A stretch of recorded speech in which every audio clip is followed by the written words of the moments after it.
હરે કૃષ્ણ. હરે કૃષ્ણ. તો હું સનાતની વિશાખા દેવી દાસી હા. ઇસ્કોન વાપી સાથે જોડાયેલા છીએ હા, અને વાપીમાં રહીએ છીએ. અચ્છા. ને આજે તમે શું કરી રહ્યા છો? હા, આજે અષાઢી બીજ છે, હમ. ભગવાનની રથયાત્રાનો ઉત્સવ. હા. તો કાલે મંદિર સજાવ્યું અને ભગવાનના હાર બનાવ્યા અને આજે આ રથને સજાવીએ છીએ. હા. ભગવાન આ જ રથ પર આરૂઢ થશે એટલે આખો રથ સજાવવાનું કામગીરી ચાલી રહી છે. હા હા હા. તો કેટલા દિવસથી તમે આની તૈયારી કરો છો? લગભગ અમારે રથયાત્રાની તૈયારી તો 1.5-2 મહિના આગળથી ચાલુ થઈ જાય છે. હા. પણ છેલ્લું જે લાસ્ટ ડેકોરેશન છે, પછી પ્રસાદમ છે, આ બધું 3-4 દિવસથી ચાલુ થઈ જાય. એના માટે કઈ ડિટેલ તમને કહો ને, અમને આના માટે કઈ વધારે જાણકારી નહીં મળે, અમારા દર્શકોને જરાક ડિટેલ. આજે ભગવાનની રથયાત્રા ઉત્સવ છે જે પુરીમાં પણ મનાવવામાં આવે છે અને આખા વર્લ્ડમાં ઇસ્કોન મંદિર તરફથી રથયાત્રાનું આયોજન થાય છે. વિશ્વનો કોઈ એવો દેશ બાકી નહીં હોય કે જ્યાં રથયાત્રા નથી થતી. દરેક દેશમાં રથયાત્રાનો ઉત્સવ થાય છે. તો વાપીમાં બી અનેક વર્ષોથી રથયાત્રા નીકળે છે. આપણે આ પટેલ સમાજવાડીથી કાઢીને અલગ અલગ રૂટથી થઈને ઇસ્કોન મંદિર જશે અને વચ્ચે વચ્ચે બધાના માટે નાસ્તા પ્રસાદમ, શરબત આ બધું આયોજન હોય છે, કારણ કે ભક્તો હજારોની સંખ્યામાં ભક્તો હોય છે જે રથ ખેંચે છે. ઘણા આગ લાગે લોકો સેવા આપે છે, એક પ્રકારની સેવા કરે છે. તો એમાં શરબત પણ હોય છે, નાસ્તો પણ હોય છે અને પછી અહીંથી મંદિરે આપણે પહોંચીએ એટલે મંદિરમાં મહાપ્રસાદમનું આયોજન. લગભગ આજે 3,500 માણસની રસોઈ બની રહી છે મંદિરમાં. સાંજે રથ પહોંચ્યા પછી બધાને મહાપ્રસાદ, કેમ કે જગન્નાથજીના દર્શન જેટલા પવિત્ર કરે ને એટલે જ એનો પ્રસાદ પવિત્ર કરે. એટલે જગન્નાથજીના મહાપ્રસાદનું ખૂબ જ અનોખું મહત્વ છે. હમણાં ભગવાન 2 વાગે અહીંયા આવી જશે પટેલ સમાજવાડીમાં, એમનું આગમન થશે અને જે ભગવાનને લગભગ 3,500 ભોગ લાગશે. આપણે 56 ભોગ કહીએ ને, એ 3,500 ભોગ ભગવાનને લાગશે અને પછી ભગવાન રથ પર આવશે, આરતી થશે, કનુભાઈ દેસાઈ ને બધા મહાનુભાવો જે આપણા આવશે અને પછી રથને ખેંચવાની શરૂઆત થશે. હા, તો હું જોઈ રહ્યું છું આ તમે માળાવી તમે હાથથી જ ગૂંથતા છો ને આજે આ તમારી સેવા જરા. આપણે ભગવાનની સેવાઓમાં પવિત્રતાનું મહત્વ રાખીએ છીએ. આમાં એવું હોય કે તમે પ્રસાદ હોય કે ફૂલ હોય, આ છે ફિલિંગ્સ વર્ણન કરે છે. તો આપણે જેટલું સારી રીતે ને સ્વચ્છતાથી આપણે જ બનાવીએ રેડી મળે છે, પણ આમાં ભક્તોને એક તો સેવાનો મોકો મળે અને ભગવાન સાથે આપણે પ્રેમની આદાન પ્રદાન થાય છે. એટલે અમે પ્રેમમય સેવા કરવા માટે જાતે જ કરીએ છીએ સેવા. અને બધા જ ભક્તો, કાલે પણ લગભગ 30 ભક્તો હતા જે મંદિરમાં બેસીને ભગવાનના હાર, ભગવાનનું મંદિર સજાવવાનું કાર્યમાં લાગ્યા હતા. ને બીજું તમારી માનસિક ફિલિંગ ને બધું એના માટે કઈ ડિટેલ? અમે દર વર્ષે એટલા બધા આનંદિત હોય છે ભક્તો. આ તો તમે હજુ તો શરૂઆત છે, તમે 11 વાગ્યા પછી આવશો 11:30 એટલે લગભગ 1 વાગે બધા જ ભક્તો અહીંયા આવી ગયા હોય અને પછી તમે જોશો તો કોઈ ભોગની સેવામાં છે, કન્ટિન્યુ લોકોને ખીચડી પ્રસાદ વેચવામાં આવશે, પછી શરબત વેચવામાં આવશે. આ આખું આ હરેલું ભરેલું રહેશે અને બધા જ ભક્તોનો તમે આનંદ લેશો. બધા વૈષ્ણવ કપડામાં હોય અને સાડીઓમાં હોય અને ધોતી કુર્તામાં હોય. આ તમને કીર્તન, જે ઇસ્કોનનું સૌથી ફેમસ છે કીર્તન, એવું અદ્ભુત કીર્તન હોય કે મન એકદમ પ્રફુલ્લિત થઈ જાય. જેને કદાચ નાચતા ના આવડતું ને એ નાચવા લાગે છે. અચ્છા. તો એક જ સવાલ છે મારો કે આ ગીતામાં જે આત્મ સાક્ષાત્કારની વાત કૃષ્ણ ભગવાને કરી છે એના બાબત તમે કઈ કહેવા માંગો? આ કળિયુગ છે અને દરેક યુગનો અલગ અલગ ધર્મ છે. સતયુગમાં તપસ્યા કરવાથી ભગવાન મળતા હતા, એટલે ધ્યાનમાં બેસવાનું. અને જે ત્રેતાયુગ આવ્યો ત્યારે યજ્ઞનું મહત્વ હતું, એટલે યજ્ઞથી ભગવાનને પ્રાપ્ત કરી શકાતા હતા. પછી આવ્યું દ્વાપરમાં અર્ચ વિગ્રહની સેવા, એટલે ભગવાનના મોટા મોટા મંદિરો અને ભગવાનના મંદિરોની સેવા, આનું મહત્વ હતું. પણ કળિયુગમાં છે ને હરિનામ કીર્તન, ભગવાનનું નામ જ ઉદ્ધાર કરી જાય છે. એટલે કેમ કે કળિયુગના માનવી એક જગ્યાએ સ્થિર રહી નહીં શકતા, એમનું મન બહુ ચંચળ છે, એમનું આયુષ્ય ઓછું છે, એમનું બુદ્ધિ ઓછી છે. આના લીધે ભગવાન એકદમ સરળ રસ્તો બતાવ્યો છે, ખાલી ભગવાનના નામનું કીર્તન કરો અને તમે અમારા ધામને પ્રાપ્ત કરી શકો. એટલે સૌથી મોટો યજ્ઞ છે હરિનામ સંકીર્તન યજ્ઞ અને આ જ યજ્ઞ કરીએ છીએ અમે કન્ટિન્યુ બધા જપ કરતા હોઈએ છીએ, કીર્તન કરતા હોઈએ છીએ અને આનાથી તમે ભગવાનને પામીશો. કારણ કે કૃષ્ણમય રહેવું, ભગવાન કહે છે અંતકાલે છે મામેમ સ્મરણ મુક્તા કલેવરમ, ભગવાન કે અંત સમય જે મારું સ્મરણ કરે એ જ મને પામે છે. તો ભગવાનને અંત સમય યાદ કરવા માટે આ જીવન ભગવાનનું નામ લેવું જોઈએ, ત્યારે જ ભગવાનને તમે અંત સમય યાદ કરી શકો. અચ્છા. અને એક વર્ડ બીજો આવે અનન્ય ભક્તિ. અનન્ય ભક્તિ એવી ભક્તિ કે ફક્ત ને ફક્ત કૃષ્ણની, પછી તમારે છે ને એમાં કે ચલો આજે નવરાત્રી આવી ને માતાજીની પૂજા કરી લે, આજે ગણપતિની પૂજા કરી લે, નહીં, બધા દેવી દેવતાઓને સન્માન આપવું, એમને એમની આરાધ્ય કરવી, પણ એક જ ઉદ્દેશ હોવો જોઈએ કૃષ્ણ ભક્તિનો. જેમ મીરાબાઈએ કરી, સંત તુકારામે કરી અને નરસિંહ મહેતાએ કરી. લોકો અનન્ય ભાવથી કોની ભક્તિ કરી? ખાલી ને ખાલી કૃષ્ણની. અનન્ય ભાવ એટલે કેવું કે એમાં જેમ પાણીની ધાર પડે ને એ રીતે ધાર પડવી જોઈએ, વચ્ચે પણ તૂટવું ના જોઈએ. એક શ્રદ્ધા, સુખ આવે કે દુઃખ આવે, અવિરત કરે ભગવાન પર વિશ્વાસ રાખવો અને ભગવાનની ભક્તિ કરવી, એ અનન્ય ભાવ. ને એક બીજો વર્ડ છે ગીતામાં દ્વૈત ને અદ્વૈત, એના માટે તમે કઈ સમજાવો? આ દ્વૈતવાદ અને હવે અદ્વૈતવાદ છે. આ ગીતામાં શબ્દ નથી, એના ગીતાના તાત્પર્યમાં તમે જોયું છે. ઘણા લોકો એવું માને ભગવાન અને મનુષ્ય જીવાત્મા બંને એક જ છે, હા ને? હા, અને ઘણા એવું માને જેમાં કે જીવાત્મા અલગ છે, જે પરમાત્માનો અંશ છે, અને પરમાત્મા અલગ છે. ઘણા લોકો માને કે મરી ગયા પછી આત્મા પરમાત્મામાં વિલીન થઈ જાય, પણ એવું થતું નથી. આત્માનું પણ અલગ અસ્તિત્વ છે અને પરમાત્માનું. એક આ શરીર છે, શરીરને ગયા પછી આત્મા મળતું નથી. આપણે તો ખાલી આ દેહમાં આવ્યા છે, પાછા બીજા કોઈ દેવ ની વાત કરીશું.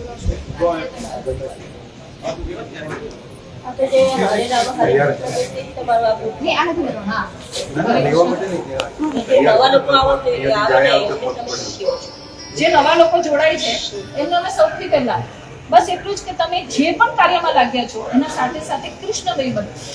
તમારું જે ચેતના છે એ ખાલી કૃષ્ણમય બનાવો. તમે ગમે તે કામ કરો છો, મનમાં કીર્તન રાખો. તમે રસોઈ કરો છો તો ત્યારે પણ અમે છે ને કેવું હું સિમ્પલ વસ્તુ કહું કે કરવાનું છે, આપણે રોજ કરીએ છીએ જ, પણ ખાલી કૃષ્ણમય બનો. તમે અગર એવું માનો છો કે તમારા ઘરમાં બેસેલા ઠાકોરનું જ આ ઘર છે, એટલે ભગવાન કૃષ્ણનું જ આ ઘર છે, તો તમે પોતું મારો છો ને એ બી ભક્તિ છે. કારણ કે તમે મંદિરની સ્વચ્છતા કરો છો, તમે જે બી ભોગ બનાવો છો અને ભગવાનને અર્પણ કરો છો પહેલા, અને પછી પ્રસાદ રૂપે સ્વીકાર કરો છો, તો તમારા ઘરમાં જે રસોઈ બને ને એ બી ભક્તિ છે. રસોઈ બનાવવાવાળો પણ ભક્તિ કરી દે. ઇવન આપણે જે સવારે સ્નાન કરીને પણ ભક્તિ છે, કારણ કે સવારે ઉઠીને આપણે ભગવાનનો શૃંગાર કરવો છે, ભગવાનની આરતી કરવી છે, એટલા માટે આપણે ફટાફટ નહીએ છીએ. એટલે આ બધી વસ્તુ ભક્તિ બની છે. એટલે ભક્તિ કોઈ બહુ જ ડિફિકલ્ટ વસ્તુ નથી, સરળ છે. ખાલી તમારે છે ને કૃષ્ણને અંદર લાવવાનું છે. તમારી રોજબરોજ ક્રિયાઓમાં કૃષ્ણમય બનવાનું છે. અને આપણે દરેક સેવાઓ વગર કૃષ્ણની કરતા રહીએ ને તો આપણું મન ત્યાં ઓટોમેટિક લાગે. બાકી એમ મનને સાચવવું બહુ મળે. તમે મને માફ કરજો, પણ એક વસ્તુ બીજી છે, સાક્ષી ગોપાલ માટે તમે સમજાવો. મોટા મોટા મંદિરમાં બહાર એક કૃષ્ણ ભગવાનનું મંદિર હોય ને એમ કે આ સાક્ષી ગોપાલ. એવું તમે ક્યાં જોયું? સાક્ષી ગોપાલજીનું એક મંદિર છે ને વિદ્યાનગર જગન્નાથપુરીમાં છે. અને એ સાક્ષી ગોપાલનું મહત્વ એ છે કે તમે જગન્નાથજીના જ્યારે પુરીમાં દર્શન કરો ને પછી તમારે ત્યાં સાક્ષી ગોપાલ પાસે જવાનું હોય, જેથી ત્યાંના પંડારોથી તમે દર્શન કરવા આવ્યા એનું નોંધ કરવામાં આવે. પણ એવું દરેક મંદિરોમાં નથી હોતું. સાક્ષી ગોપાલની સુંદર અને અદ્ભુત કથા છે કે ભગવાન સાક્ષી ગોપાલ પહેલા વૃંદાવનમાં જ હતા. એક બ્રાહ્મણ, વૃદ્ધ બ્રાહ્મણ ત્યારે પરિક્રમા કરવા માટે અને ભગવાનના દર્શન કરવા માટે વૃંદાવન જાય છે. તો ખૂબ બુઝુર્ગ હતા, એટલે યંગ છોકરો જે ત્યાંનો જ હતો એ એમને હેલ્પ કરે છે, બધા મંદિરોના દર્શન કરાવે તીર્થના. તો એમની જે સેવા છે ને તે ખુશ થઈ જાય છે. અને જે વૃદ્ધ બ્રાહ્મણ છે પેલા છોકરાને કહે છે કે હું મારી દીકરીના લગ્ન તારા જોડે કરાવીશ. તો પેલા કહે કે તમે ભાવુકતામાં ના બોલો, બરાબર છે, કેમ કે હું જાણું છું હું ગરીબ બ્રાહ્મણ છું અને તમે બહુ શ્રીમંત બ્રાહ્મણ છો. તો પેલો કહે છે કે ના તો હું ભગવાનની સાક્ષી કહું છું. ત્યારે ભગવાન ગોપાલ ત્યાં જતા, હું ભગવાનની સાક્ષી કહું છું કે હું મારી દીકરીના લગ્ન તમારા જોડે જ કરાવીશ. અને પછી આવતા રહે છે, આવે ને તો ઘરના લોકો ના પાડે કે ભાઈ આ ગરીબ બ્રાહ્મણ જોડે છોકરીનું લગ્ન નહીં કરાવવાનું, એટલે પેલો વાત ફરી જાય છે. તો પેલા સરપંચ પાછી જઈને કહે છે કે આ રીતે ઘટના બની હતી. તો કે પ્રૂફ શું છે? જ્યાં પ્રૂફ લઈને આવો. એ વૃંદાવન જાય છે અને ભગવાનને કહે છે કે તમે ચાલો, તમે જ પ્રૂફ હતા, બીજું તો કોઈ હતું નહીં. તો ભગવાન કહે હું તો પથ્થરનો છું, હું તો અહીંયા ઉભો રહી જઈશ, હું કેવી રીતે આવી શકું? કે ભગવાન તમે બોલી શકો છો તો તમે ચાલી કેમ ના શકો?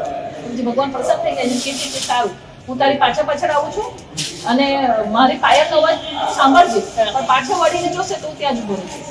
તો ભગવાન એની પાછળ ચાલતા જાય છે. તો જ્યારે રેતી આવે છે તો ભગવાનને પાયલનો અવાજ સંભળાતો નથી બરાબર, એ પેલો વળીને પાછળ જોઈ લે છે. એટલે ગામના પાદરે પહોંચી ગયા હોય છે, જો ગામમાં એન્ટ્રી નથી કરી તો ભગવાન કે બસ હવે હું અહીં ઉભો રહીશ, હવે તું લોકોને અહીંયા લઈને આવ. પછી ભગવાન પોતે સાક્ષી પૂરે છે કે આ રીતે આને એને વચન આપ્યું હતું. એટલે સાક્ષી ગોપાલ મીન્સ લોકોને એવું માન્યતા કે મેં આજે ભગવાનની સેવા કરી એની સાક્ષી લીધી, બરાબર. પછી લોકો એની રીતે નાના નાના લડ્ડુ ગોપાલ મૂકવા લાગે, પણ મેં સાક્ષી ગોપાલનું મંદિર તમે પૂરી જાઓ ને ત્યાં છે. ને આ આપણા શરીરમાં ભગવાન છે ને આપણે મંદિરમાં વસાવીએ તો ભક્તિ શ્રદ્ધા એ બધામાં ડિફરન્સ આવે તે તમે પ્રકાશ સોરી મને સમજ ના પડી. આપણા શરીરમાં જે ભગવાન છે ને આપણે મંદિરમાં બેસીએ યસ, તો બેમાં શું તફાવત આવે? આપણા હૃદયમાં આપણા આત્મા છે ને, આપણા આત્મા છે, આત્મા સાથે જે પરમાત્મા છે, બરાબર છે, એ પરમાત્મા છે શિરોદક્ષા, હે ભગવદક્ષા વિષ્ણુ અને મહાવિષ્ણુ. તેમાંથી આ પરમાત્માના રૂપમાં છે એ ચતુર્ભુજ કમળ પર ઉભેલા ભગવાન છે, બરાબર. ભગવાન ત્રણ રૂપમાં બધે દર્શન આપે, બ્રહ્મેથી પરમાત્મેથી ભગવાન ઇતિ સર્વેતિ. ભગવાન ત્રણ રૂપમાં ભાગવતમાં કીધું છે. ભગવાન પોતે અને ભગવાનનો તેજ અને ભગવાન પરમાત્માના રૂપમાં. પરમાત્માના રૂપમાં ભગવાન હૃદયમાં રહે છે.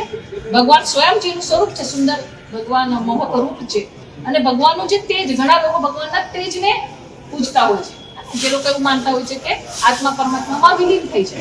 જેમ સૂર્યનો પ્રકાશ અને સૂર્યનો પ્રકાશ જે કિરણ રૂપે પહોંચે છે એ રીતે ભગવાનનું પણ છે. ઘણા લોકો ખાલી ભગવાનને પરમાત્માના રૂપમાં જોઈ છે, ઘણા લોકો ભગવાનના ખાલી તેજને જોઈ છે.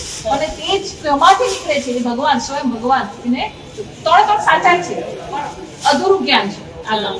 પરમાત્મા આપણા હૃદયમાં છે, એ દરેક જીવના હૃદયમાં છે, જે આપણે દરેક કર્મોને સાક્ષી કરે છે. પાંચ તત્વોના માટે તમને ખબર કૃષ્ણનો સંબંધ શું તમારા પ્રમાણે? એ જે તમે પાંચ તત્વોની વાત કરો છો એનાથી તો આપણું શરીર બન્યું છે. ભગવાનનું શરીર તો સચ્ચિદાનંદ સ્વરૂપ છે. એમને આ બધા જે તત્વો છે જગત પર તમે જેટલું બી વસ્તુ જોવો છો એ બધું ભગવાનનું જ બન્યું છે. नहीं, जो आपने सच्चिदानंद की बात कही, अभी भगवान की बात कही, या फिर जो भगवान कृष्ण ने अर्जुन को दिया, तो क्या वो चीज आम इंसान के पास, जैसे जो भक्ति कर रहे हैं आज आप इतना समय देके सब छोड़ के रह रहे, तो क्या इस बात का, क्योंकि साइंस का युग है, जैसे आज जो हम कर रहे हैं जरूरी नहीं है कि हमारे बच्चे भी वो करें, तो इस बात का मतलब प्रैक्टिकल क्या है? क्या इस बात का कोई अनुभव? ये जो हम बोलते हैं वो कथाएं होती हैं, लेकिन क्या सत्य चित्त और आनंद, जैसे सत्य प्लस चित्त प्लस आनंद, तो इसका क्या मानव मात्र में, जैसे भगवान आए, वो जो आपने भगवान की जी जी, तो क्या आम इंसान में इसका वो प्रैक्टिकल क्या है? सत मतलब सत्य, जी, चित मतलब ज्ञान जी, और आनंद जी। क्या ये तीन चीज भौतिक जगत में नहीं है?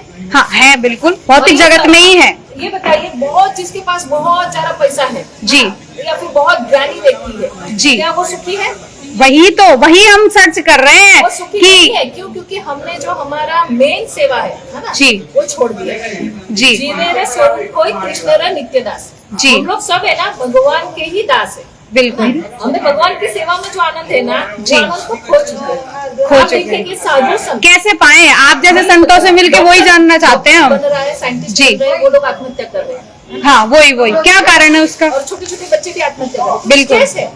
ये लोग क्या है ना, जैसे अगर आप मसीह नहीं, तो जैसे एक आप मिनट, जिसका संग करते जी, हो वैसा जी, आपके अंदर अनुभव होगा। बिल्कुल सही। हम सब लोग भक्तों के संग में हैं। ये यंग लड़का है, वो डॉक्टर माता जी है ना, मेरी बहन आर्किटेक्ट है, हाँ ये लड़की भी पढ़ाई की है, हाँ कॉलेज करे। तो ये जो सब है ना, पढ़ते पढ़ते भी भगवान की क्या करे, सेवा करे। इन लोगों के अंदर वो विचार आते ही नहीं है, गलत विचार आएंगे। तो कैसे आम इंसान कैसे इस पॉजिटिविटी को डेवलप करे? एकदम ज्यादा मटेरियलिस्टिक हो चुके हैं ना जी, सारे, हम धातुओं के साथ ही काम करें, फिर सबकी मर चुकी है इसी वजह से। और सत्य का रखे रखा कैसे जगाएं? इसके लिए है ना भगवत गीता पढ़नी पढ़नी हमारे चाहिए। जीवन में जितनी भी समस्या है उसका समाधान श्रीमद् भगवत गीता है। और हम लोग इसको वाले बहुत सुंदर तरीके से फ्री में भगवत गीता को समझाते हैं। लोगों क्लास होते हैं, ऑनलाइन क्लास होते हैं हमारे, है ना। उपवास में हर शुक्रवार को क्लास होता है, रविवार को मंदिर में क्लास होता है।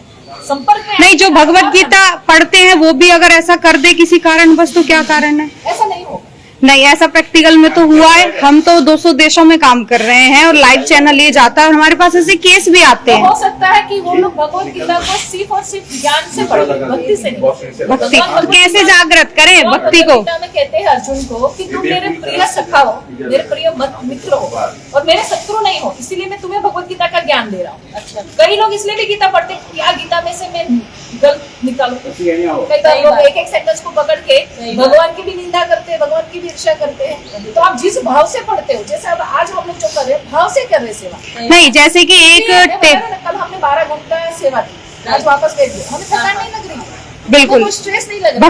भक्ति के ऊपर डिपेंड करता है। एक मिनट, जैसे कि एक टेलर है, कोई भी सूट सिलता है, कोई भी काम कर रहा है, यदि वो मशीन उसकी खराब हो गई है तो उसकी जो सीखने की कला है, बनाने की कला है, वो तो बरकरार है, लेकिन वो मशीन डाउन हो गई है। तो जैसे ही आप अभी बात कर रहे हैं, जैसे हमने भी कहा और हमारे साथ ये प्रैक्टिकल है, ऐसा नहीं हम यहाँ आए, हम हर धर्म में जाते हैं, हर धर्म में जो भी फंक्शन होता है वहां जाते हैं और फ्री ही हमारा चैनल काम करता है। यहाँ आने के हमें ना कहीं से पैसे मिलते, जो आप कह रहे वो सब है। लेकिन हमने ये देखा कि कभी कभी भक्ति करने के बाद भी इंसान उस सिस्टम में चला जाता है, तो वो अंदर से क्या है, अंदर से क्या होता है बॉडी में ऐसा जिससे इंसान वो करता है। जैसे अभी देखा आपने कि एक लेडीज अपनी बेटी को लेके और गलत जगह पे चली गई, एक जो लड़की है उसने अपने पति की हत्या कर दी, तो ये क्यों हो रहा है? देखिए, मैं आपको यही चीज बताना चाहती हूँ कि हमने हमारा मेन धर्म है, क्या धर्म क्या जीवेरे स्वरूप है कृष्ण, हमें जानना पड़ेगा हमारे परम पिता भगवान श्री कृष्ण है और हमें उनकी सेवा में रहना है और उनके उद्देश्यों को हमें जीवन में अपनाना है। अगर ये हम नहीं करेंगे ना तो 100% हम दुखी रहेंगे। नहीं, जो भगवान कृष्ण ने अर्जुन को दिया वो हमारे पास प्रैक्टिकल है ना भगवत गीता, हम लोग वही तो जी रहे हैं। नहीं, हम जैसे कि साइंस है, चाय को, एक मिनट, चाय को टच करके हम ये जान सकते हैं कि गर्म है या ठंडी है, तो ऐसे ही जो आप कह रहे हैं वो बिल्कुल सर्वदा सिद्ध है। अभी आप सारे अगर देशों में घूमे हैं, है ना, तो बिल्कुल एक ही ऐसा है इस्कॉन, है ना, और एक इस्कॉन की भगवत गीता है जिससे हजारों लोगों को उन्होंने क्या किया, ट्रांसफर किया। हम लोग है ना धर्म परिवर्तन नहीं कराते हिंदू धर्म, क्योंकि ये सनातन धर्म है ना, इस्कॉन मीन्स सनातन धर्म। इसमें मुसलमान भी भक्त है, इसमें क्रिश्चियंस भी बने हुए हैं। जो सबसे बड़ा है, ये तो बहुत बड़ी बात है, के मालिक है, फोर्ड कंपनी के मालिक है अमरीश, जो क्रिश्चियन थे लेकिन वो फुल टाइम इस्कॉन में सेवा करते हैं। आज बहुत बड़ा मायापुर में मंदिर बन रहा है, वो उनकी बनाने की जिम्मेदारी उन्होंने ली। ये हम नहीं, तो जो ये होते हैं वो भगवत गीता को पढ़ के अपने जीवन को वैसे जी रहे हैं। नहीं, वो आपने चलो ये बात भी मानी, लेकिन जो होते हैं कि ये पूरे संसार में इतनी चीजें हो रही है, क्योंकि जब भगवान कृष्ण आए, भगवान श्री राम आए, तो वो किसी एक के लिए तो आते नहीं है, या परिवार के लिए नहीं आते, या फिर अपने साथ रहने वाले संतों के लिए नहीं आते, वो तो पूरे विश्व के लिए आते हैं। तो क्या ऐसा है हमारे पास प्रैक्टिकल, अगर ये सब है तो पूरे विश्व के इंसान को हम सुधार सके या सर्चिंग में जान सके? भगवान आज भी, भगवान के नाम और भगवान में कोई अंतर नहीं। बिल्कुल, अगर आप भगवान का नाम लोगे तो आप भगवान का 100% एहसास होगा जी। इसमें से बहुत सारे भक्त हैं जिनको आप पूछ सकते हो, हम इनसे बात करते हैं। आप कुछ हुआ है सब लोगों जी, आप कुछ कहना चाहेंगे? हाँ, क्या है, मतलब क्या जो भी आप महसूस करते हो ऐसा कुछ नहीं है, अच्छा लगता है जी सेवा करना जी, मन थोड़ा खुश रहता है। हाँ। तो वो थोड़ी देर के लिए या हमेशा के लिए? हमेशा के लिए, जब भी होता है हम चले जाते हैं। जी जी जी जी। तो जैसे कि अभी हमने एक प्रैक्टिकल की बात की, उसका कुछ है प्रैक्टिकल कि जैसे टच करके हम किसी चीज को बता दें, ऐसे भगवान के प्यार को हम महसूस कर सकें, जो आनंद है वो हमें मन आनंद होता है। लेकिन हाँ बताइए। नाम जप करने पे पता चलता है क्या नाम जप करना है? हरे कृष्णा कृष्ण कृष्ण हरे हरे, हरे राम राम राम।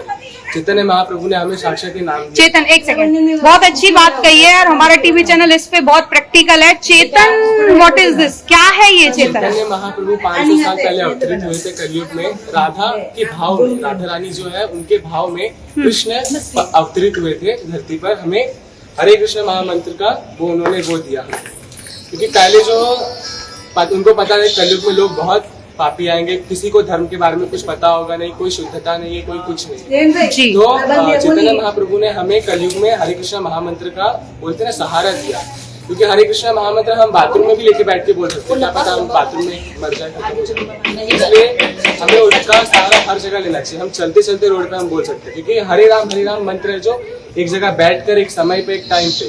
पर चैतन्य महाप्रभु ने इसको उल्टा किया और हमें इसके सहारा दिया, इसके सहारे से हम कहीं भी बोल सकते हैं। जैसे आप हरे कृष्णा वालों के हाथ में बीट बैग चैंटिंग करते हुए चलते हैं, क्या पता कब हम मर जाए, किसी को कुछ पता नहीं। तो हम बोलते नहीं, जो ये चेतन है, जो ये चेतन एक नाम है, ये हर धर्म के हर ग्रंथ में वर्णित है, भगवत गीता में भी है। चेतन जो है ना वो हमारा चित्त है ना, हमारे अंदर जो बैठे वो परमात्मा है जी, है ना। वो हमें कई बार गलत और सही का नहीं, हर बार ही वो ज्ञान देते हैं, लेकिन हम उसको सुनते हैं, उसको चैत्य गुरु बोलते हैं। कैसे सुने उसको? जैसे अगर हम ये अच्छा कर रहे हैं तो वहां पे वो प्रसन्न है, वो जानते हैं। अगर कोई किसी का खून कर रहा है ना, उसको भी पता है कि वो गलत कर रहा है, उसको अंदर से आवाज आती है, लेकिन वो उसको इग्नोर करते हैं। जैसे बच्चा अगर आग को हाथ लगा रहा है, माँ बोले बेटा मत लगाओ, वो नहीं सुन रहा है तो क्या करेगा, जल जाएगा।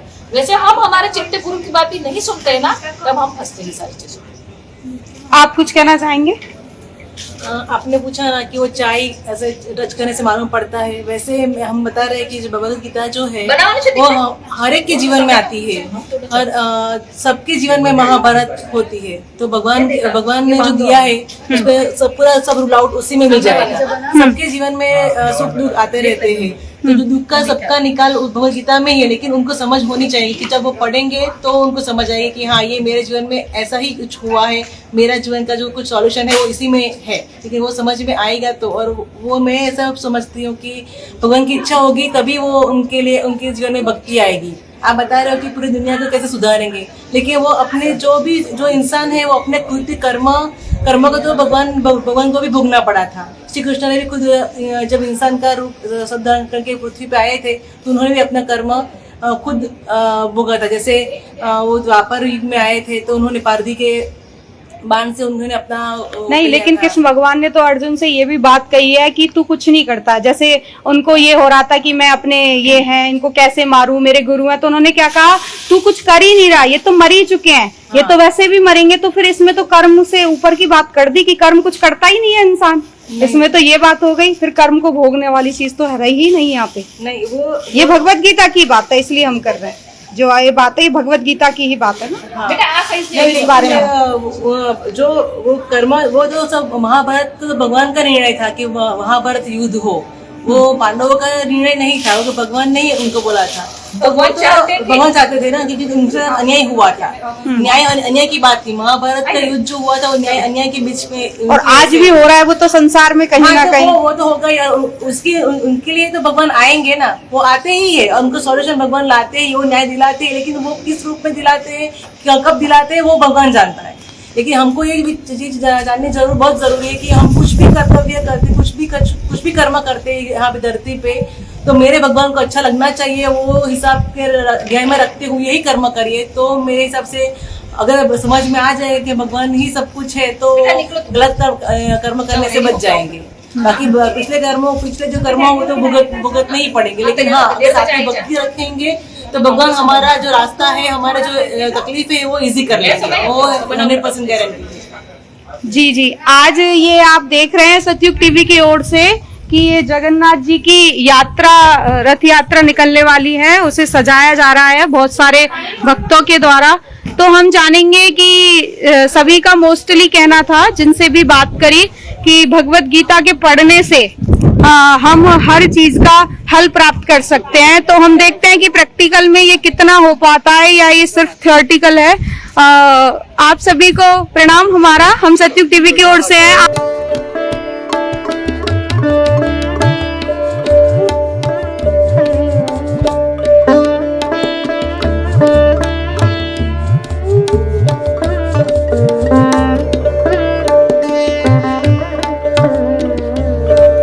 आप इतनी मेहनत कर रहे हैं, ये लाइव चल रहा है, आप बताइए कि क्या हो रहा है आज? आप शायद हम जगन्नाथ जी के लिए रथ सजा रहे हैं, आज जो जी रथ यात्रा होने वाली है जी। आज जगन्नाथ जी इतने कृपालु है जी। जो लोग मंदिर नहीं जाते हैं तो उनको दर्शन देने के लिए आज जगन्नाथ जी मंदिर के बाहर आएंगे और पूरे नगर में चलेंगे और सबको दर्शन देंगे। इसका क्या फायदा है, क्या फायदा होगा इसका आम जनता को? आम जनता को जगन्नाथ जी का दर्शन मिलेगा। जी जी। तो लोगों को क्या संदेश देना चाहते हैं आप इसके माध्यम से पूरी दुनिया को? दुनिया को तो यही संदेश देना चाहते हैं कि जगन्नाथ जी की कृपा पाने के लिए दर्शन करें उनका मंदिर जी आए। जी जी, बहुत बहुत धन्यवाद आपका। सर आप कुछ बताना चाहेंगे, आपका शुभ नाम? गिरिजी व जुदार। जी, क्या हो रहा है ये और इसका प्रैक्टिकल कैसे, क्या आप कुछ इस पर प्रकाश डालेंगे? वो वाड़ी का योनी। जी, तो ये यात्रा निकल रही है, हर बार निकलती है? हाँ अच्छा, और डेली में भी कुछ होता है यहाँ पे? हाँ 3-4 वर्ष में होता है। बहन आप कुछ बताना चाहेंगे? दीदी आप बताइए। बस कुछ नहीं है, जगन्नाथ की रथ यात्रा की तैयारी हो रही है धूमधाम जी, से। जी। सब लोग लगे हुए हैं सुबह से। कब कब होती है ये, मतलब साल में एक बार? आषाढ़ी बीच के दिन। अच्छा, क्या है आज मतलब शुभ अलग विशेष? जगन्नाथ जी आज भक्तों को दर्शन करने के लिए खुद देने के लिए खुद बाहर निकलते हैं, क्योंकि जगन्नाथपुरी में ऐसा है कि अदर कास्ट यानी कि हिंदू के अलावा जो भी है उसको अंदर एंट्री नहीं है जगन्नाथपुरी के अंदर। जगन्नाथ जी आज के दिन बाहर निकलते हैं तो कोई भी हो, मुस्लिम हो, पारसी हो, जो भी हो, सब भगवान के दर्शन कर सकते हैं, इसलिए भगवान निकलते हैं बाहर। बाकी ऐसे जगन्नाथपुरी में अलाउड नहीं है, जी। के अलावा जो भी कास्ट वाले हैं वो मंदिर में एंटर नहीं कर सकते। तो मतलब एक तरीके से धर्म का खंडन कि भाई हर धर्म के लिए भगवान एक ही है, वही मैसेज जगन्नाथ जी है है ना? जी जी, वही जगत के नाथ है। जी जी जी, वो बिल्कुल। सबके लिए निकलते हैं। तो आप देश संसार को कुछ मैसेज देना चाहते हैं? कुछ नहीं कि वही कि भगवान की भक्ति करते रहो, कृष्ण की भक्ति करो, और हमारे प्रभुपाद जी बोलते हैं कि chant Hare Krishna and be happy.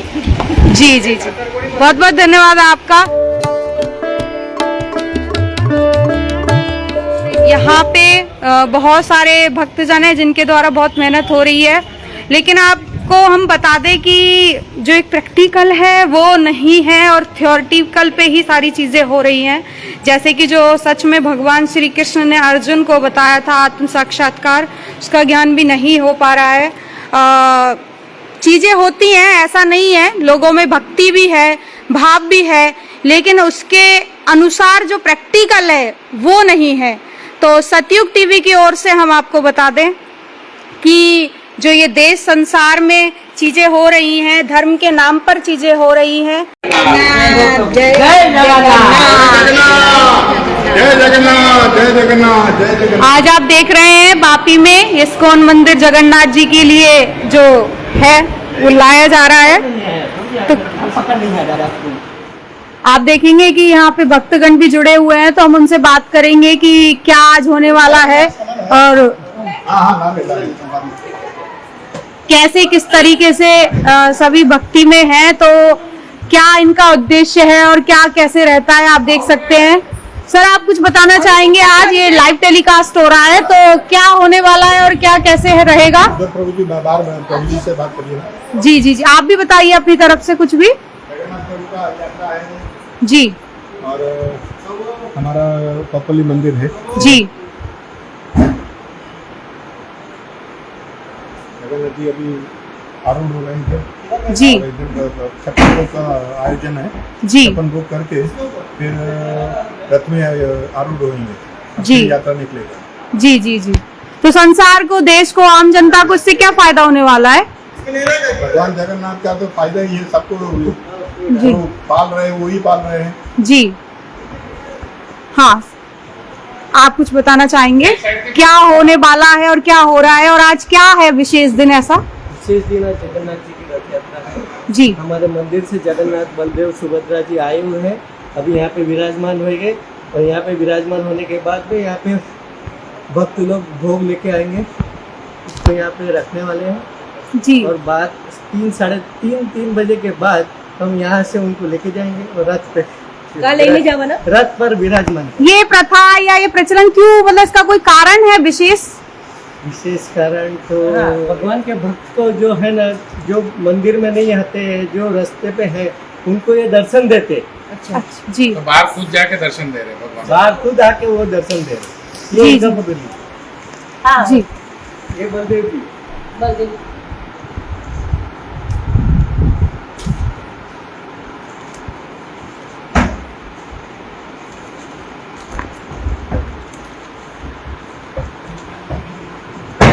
Subhadra ji आगे, सुभद्रा जी। यहाँ पे खड़ा रहेगा, ऊपर में खड़ा है। वही कुछ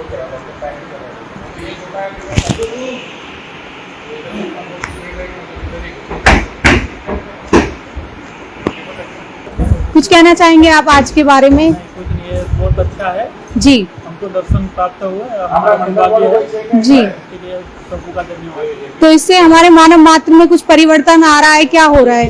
आ रहा है आषाढ़ी बीज आज का दिन आषाढ़ी बीज का दिन है। बजाय इससे कहते हैं कि भगवान नगर में सभी भक्तों को मिलने आते हैं और हम इतने सौभाग्यशाली है कि आज का दिन हमारे लिए बहुत गर्वपूर्ण है और हम भगवान के हमारे घर पे आ रहे हैं।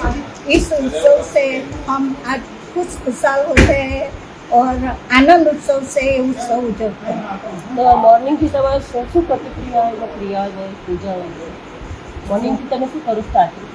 ऐसे तो मेरे को इतना ज़्यादा नहीं है पर मैं जानती हूँ कि सुबह में प्रभात फेरी होती है और उसके आगे भी सफाई करते हैं।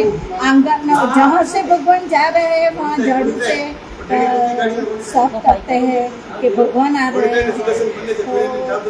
तो हिंदू भाई बहनों को आज का दिन इतना वैल्यूबल है कि स्वयं तो इससे क्या हमारे बॉडी में, हमारे घर में, बच्चों में कुछ परिवर्तन आता है? हमारे दिल में भी क्या होता है वाइब्रेशन? कंपारी जैसी होती है, जैसे स्वयं प्रभु हमारे अंदर प्रकट होते हैं, ऐसा लगता है, भाव होता है।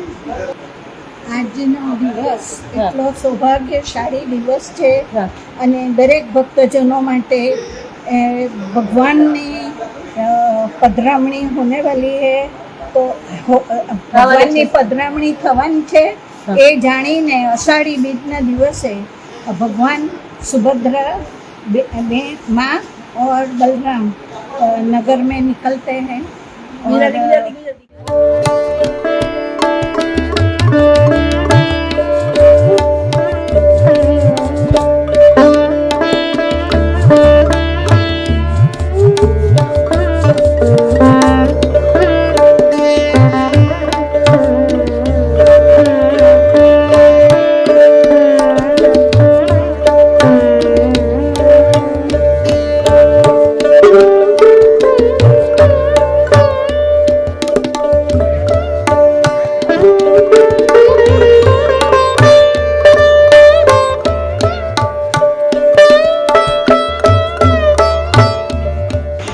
कौस्तुभ मणिदास।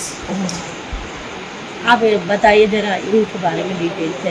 तो बात है हाँ इन्होंने इस्कॉन की संस्था का स्थापना गुजराती में केवल हाँ हाँ आज है ना ऐसी भक्ति वेदांत शिल प्रभुपाद हाँ એ અમેરિકામાં જઈને એમને ઇસ્કોનની સંસ્થાપના કરી। ISKCON means international society for Krishna consciousness. हाँ दूर की तरफ दूर હા ઇસ્કોનનું ફૂલ ફોર્મ છે international society for Krishna consciousness. हाँ हाँ તો એમને ત્યાં આ સંસ્થા સ્ટાર્ટ કરેલી અને પછી ત્યાંથી બહુ ભક્તોને જોડ્યા। 108 મંદિર બનાવ્યા અને પછી આ ધીરે ધીરે પછી ત્યાં એક જ્ઞાનંદ પ્રભુ કરીને હતા એ રથયાત્રાનું એ એમને જગન્નાથ બલદેવ સુભદ્રા એમને નાના રૂપમાં આપેલી તો એમને સ્ટાર્ટ કરેલી અને રથ બનાવેલું અને ત્યારથી પછી આ જે મંદિર આપણે રથમાં જે ફોટો લગાડે છે એ જ્ઞાનંદ પ્રભુનો છે એટલે જ લગાડે એમને સ્ટાર્ટ કરેલી। स्टोरी भी है केम स्टार्ट જગન્નાથજી બલદેવજી પ્રભુજી મહારાજે કીધેલું એટલે એમને સ્ટાર્ટ કર્યું। એમને કીધું અને એમને રથ બનાવ્યું, રથ પોતે બનાવ્યું ને તેથી જ આવી રીતે આ રથ થતા ચાલ્યું। આથી જ ખેંચી હાથથી જ ખેંચે છે, ગાડી વાડી પર નહીં હાથથી ખેંચીએ અને રથ એ હિસાબથી બનેલું હોય। ને એમ સાંભળ્યું છે મેં કે અમદાવાદમાં તો ઘીનો કાદવ બી થઈ જાય। હા હા છે ને કપડા પર ધાગા બી નહીં પડે એવું નહીં પડે એમ કઈ બને। અને એ છે કે આ રથયાત્રા છે ને ઓલ ઇન્ડિયા અને ભારતમાં એટલે આજ 7 દિવસમાં જ થાય। अच्छा એટલે જુદું જુદું ટાઈમ પર નહીં। आज समय में महिमा है। तो आज के दिन आप देश, समाज, संसार को क्या संदेश देना चाहते हैं? आज के दिन समाज को यही समाज के लिए ही ये हमारे जो जगन्नाथ बलदेव जी रथ यात्रा रथ में आते हैं तो समाज के लिए जो मंदिर में नहीं आते हैं, वो जो रास्ते पे रहते हैं, उनको दर्शन के लिए वो बाहर आते हैं। भगवान तो आज के दिन सब रथ यात्रा, रथ पे उनका दर्शन करना चाहिए। बहुत बहुत धन्यवाद आपका। तो आप देख रहे हैं सतयुग टीवी की ओर से कि ये जगन्नाथ महाराज जी की यात्रा निकाली जा रही है और यहाँ पे कार्यरत सभी का कहना है कि जो भगवान बलराम है, सुभद्रा है, उनको बिठाया गया है। और बाकी तो आप सब देख ही रहे हैं, लेकिन घुमा फिरा के बात यही आ जाती है कि जो सतयुग टीवी है वो हर चीज का, हर एक बात का खंडन कर रहा है।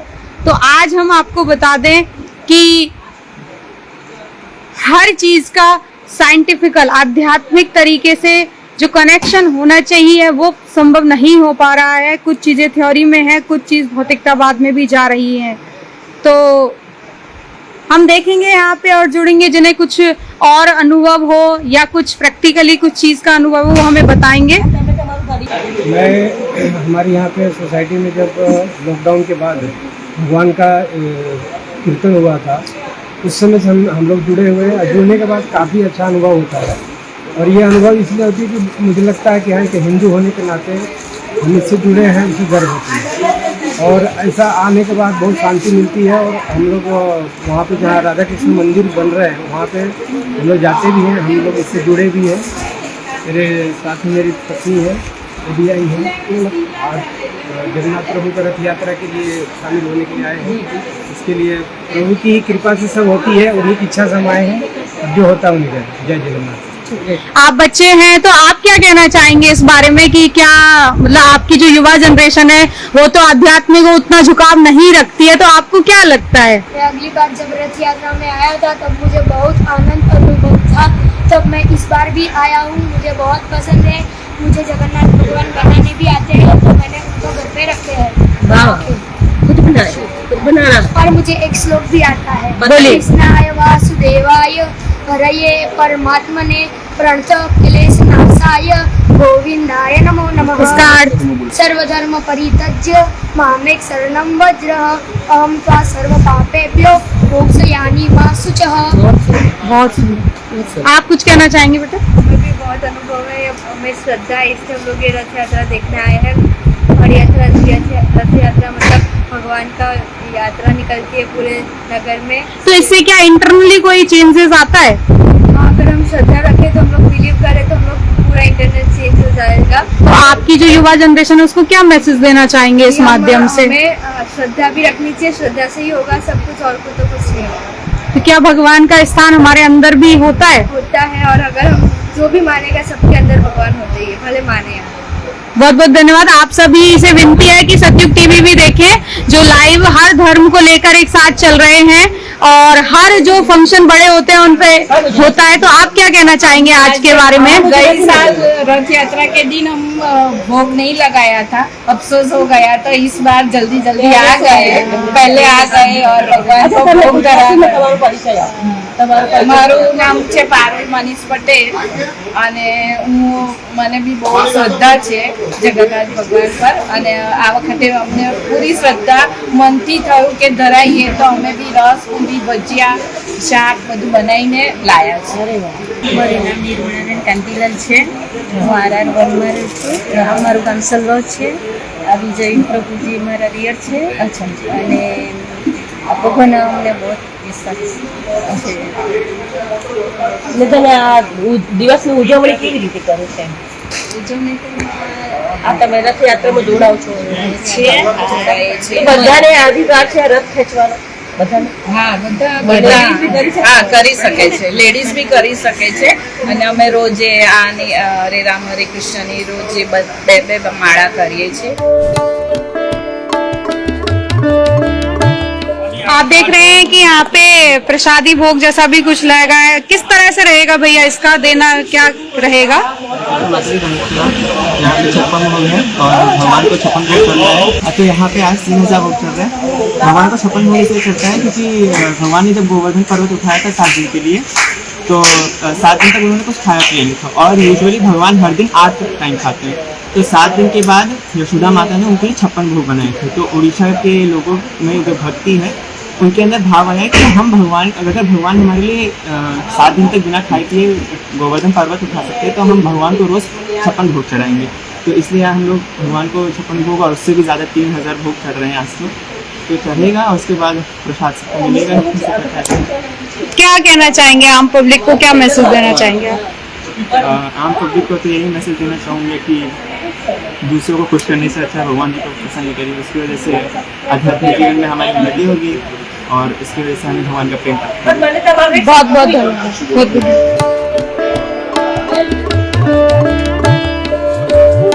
देखिए, हम यहाँ संतों से आपको जुड़ रहे हैं और बराबर दिखा रहे हैं, तो कुछ भाई बहन की इच्छा हुई कि क्या सत्युग टीवी है और क्या काम कर रहा है, तो ये 2 बच्चे हमें मिले हैं। और जैसा कि हर धर्म में कहा गया है कि संत कम होते हैं और जो होती है साधु, जैसा कि जो कौरव थे उनकी संख्या ज्यादा थी और पांडव कम थे, तो आज भी ऐसा ही हो गया है। और प्रैक्टिकली हम आप सत्युग टीवी की ओर से बता दें कि अब विज्ञान का युग है, क्योंकि जो आध्यात्म है वो आध्यात्म से ऊपर विज्ञान नहीं है, विज्ञान से ऊपर आध्यात्म है। लेकिन जो हमारा कल्चर है वो इस तरीके से थ्योरेटिकल हो गया है कि हमारी आने वाली जनरेशन, जैसे ये बच्चे ही हैं, तो आपके जो साथ के फ्रेंड होंगे वो जरूरी नहीं है कि आपको फॉलो करते हो, पॉसिबल नहीं होता, क्योंकि हम उस चीज का उन्हें प्रैक्टिकल नहीं दे पाते। वो हम थ्योरी में ही बोलेंगे, जैसा कि अभी आपने बोला कि मुझे अच्छा लगता है, लेकिन अगर वो पूछे कि साइंटिफिकल इसका प्रैक्टिकल क्या है, जैसे जो गर्म चीज होती है वो ऊपर जाती है और जो ठंडी चीज होती है वो धरती में जाती है, ये साइंस कहता है ना, बरोबर। कोई भी चीज हो आप हमें बोल सकते हैं गलत सही, क्योंकि जो सत्युग टीवी है वो प्रैक्टिकल चल रहा है। तो आप सभी अपने दोनों हाथ ऐसे खोल लीजिए, ऐसे, और जो भगवान जगन्नाथ का एक महसूस है, फीलिंग है, आनंद तो आपको अब रहेगा, लेकिन अगले जो 364 दिन है उस जीवन में हमें जुड़ने के लिए भगवान जगन्नाथ से क्या करना है वो आप आज जानेंगे सत्युग टीवी की तरफ से। तो दोनों हाथ ऐसे खोल के, और एक विनती हृदय में श्री भगवान जगन्नाथ को, श्री कृष्ण को देखते हुए आप मांगेंगे और एक प्रश्न पूछेंगे बस मन ही मन कि हे भगवान श्री कृष्ण, क्या आप धरती पर अवतरण ले चुके हैं कलयुग को सतयुग में बदलने के लिए? आप फिर से धरती पर आ चुके हैं? यदि ये बात सत्य है, विद्वान है, हमें पूर्ण आशीर्वाद दीजिए। हे भगवान जगन्नाथ, हमें पूर्ण आशीर्वाद दीजिए। दोनों हाथ ऊपर करिए और कोई भी एक प्रश्न पूछिए कि क्या जो आज हमें महसूस हुआ, क्या यही भगवान श्री कृष्ण की शक्ति है? क्या यह वही चेतन शक्ति है जो ऋषि मुनियों ने बताया है? उसी प्रकार ये प्यार आप महसूस कर सकते हैं। और आज ही के दिन नहीं, 24 घंटे, हर क्षण हर पल, चाहे आप घर में बैठे हैं, चाहे बाहर बैठे हैं, नौकरी में हैं, क्योंकि अब युग बदल रहा है, कलयुग। क्योंकि आपने देखा होगा घोर कलयुग जब होता है या घोर अधर्म जब बढ़ता है तो कोई ना कोई अवतार धरती पर आता है, और इस बार भी अवतार आ चुका है। लेकिन जरूरत है पहचानने की, क्योंकि अब अवतार आप जैसे लोगों में से ही पहचाना जाएगा, साधारण कपड़ों में से ही अवतार होंगे। तो आप बताइए, आपको कुछ महसूस हुआ? बच्चे बताए, लग रहा है ना, एक में गरम एक में ठंडा। तो यही शक्ति है, इसके लिए आप सतयुग टीवी देखिए। और आज आप गुरु बने हैं तो आप प्रार्थना कीजिए 2 मिनट के लिए पूरे विश्व के लिए कि हे भगवान, हर घर में, हर परिवार में सुख चैन अमन हो। भगवान श्री कृष्ण का प्यार प्रत्येक इंसान को प्राप्त हो, चाहे वो झोपड़ी में है या महल में। हर घर में प्रेम हो, बच्चों में करुणा हो, हर स्त्री के अंदर माँ सीता के गुण दिखाई दे।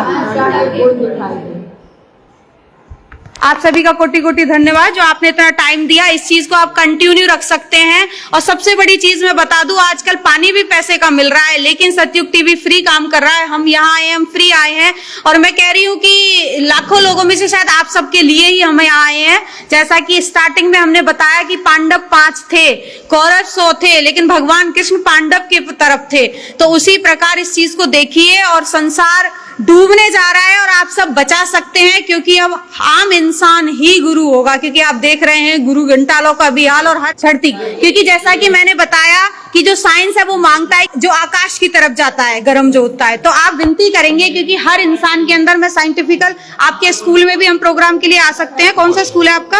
हाँ, ये आ सकते हैं, हम फ्री काम करेंगे। मुझे शुद्ध विद्या दीजिए, भगवान श्री गणेश का प्यार दीजिए। आंख बंद करके मांगो, क्योंकि आंख खोलने से चित्त हमारा भटकता है। और हाथ पे महसूस करें, पहले से बदल रहा है, गर्म ठंडे में बदलेगा। हाँ, गर्म ठंडे में बदल रहा है पहले से। ठीक है, इसे कंटिन्यू रखिए।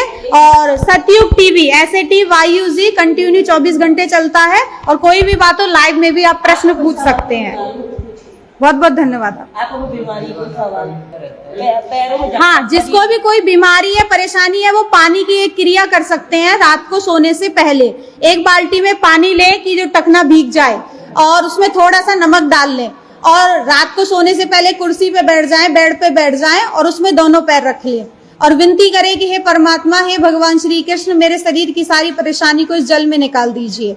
एक मग्गा पानी साफ पास में रखें, 5-7 मिनट बैठ के एक पैर ऊपर करके उसमें धो लें और दूसरा पैर करके धो लें, और उस पानी को फ्लश कर दें। उस पानी पे किसी का पैर नहीं पड़ना चाहिए, क्योंकि आपकी नेगेटिव एनर्जी उस पानी में जाएगी। 1 महीने, 15 दिन, 20 दिन आप इस्तेमाल कीजिए, और फायदा ना हो तो सतयुग टीवी पे आप नंबर है, फोन कर सकते हैं। हम सतयुग टीवी की ओर से आपको बता दें कि जो श्री राधा कृष्ण है, उनका स्थान हमारी विशुद्धि में है, हमारे गले पे है। और अत्यधिक किसी भी चीज का जप करने से भी वही चक्र हमारा डैमेज हो जाता है, और वहीं से बीमारी और परेशानी भी शुरू होती है। तो ये देखता हम रहे हैं और आपको दिखा रहे हैं कि इस्कॉन मंदिर है, या बहुत लोग जुड़ेंगे और जुड़ रहे हैं, लेकिन हमने देखा कि प्रैक्टिकल के नाम पे चीजें नहीं हो पा रही हैं और रूढ़िवादी की तरह से हो रहे हैं। असलियत में जो एक भगवान को जो चेतन की बात कही है, उसका भी रूप अलग हो गया है। और अधिक जानकारी के लिए आप देखते रहिए सतयुग टीवी, और आगे भी आपको दिखाते रहेंगे, लोगों से जुड़वाते रहेंगे। यहाँ पे सतयुग की टीम पहुंची है, जो कि सतयुग के हैंडबिल के साथ काम कर रही है। और आप सभी को बहुत बहुत धन्यवाद।